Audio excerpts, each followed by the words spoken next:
I set many strategic goals in place for myself because that is all the motivation that I need.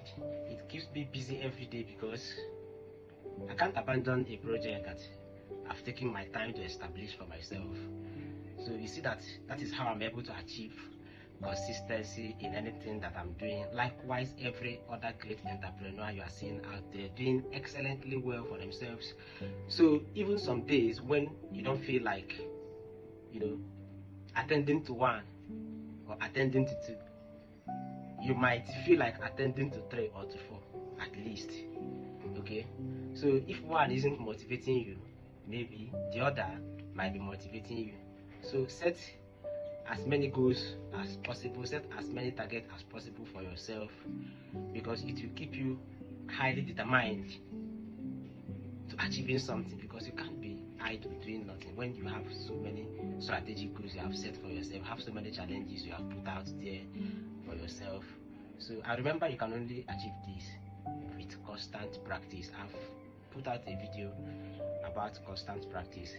Yes, just go through my catalog, you're going to find my video on constant practice. I've said something about constant practice.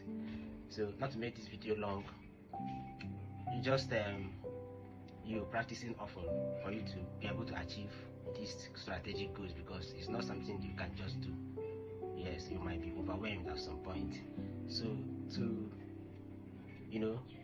achieve these strategic goals I'm talking about, I've created my official pages on Facebook and on Instagram, 360 Degree Preacher. Yes, if you're not following me there, you can do well to follow me on my Instagram and on my Facebook pages, 360 Degree Preacher. So it is just to put this whole thing I'm saying into practice, to have a feeling of what growing a page is from the scratch, so you can give yourself such challenge. In Ecclesiastes chapter 11 verse 1, it says, "Cast your bread upon many waters," emphasis on waters, "and thou shalt find it after many days."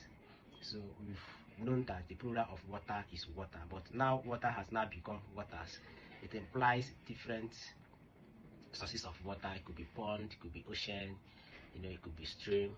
When you cast your bread in all of these, you never can tell which you are going to find your bread after many days. So it simply means putting strategic goals in place. Okay, because when you set up different strategic projects and you are consistent with growing them, I promise you there is no way you are not going to find your bread after many days, and there's no way one or two or three of them is not going to be paying you in due time. I am, and I can extend the 360 degree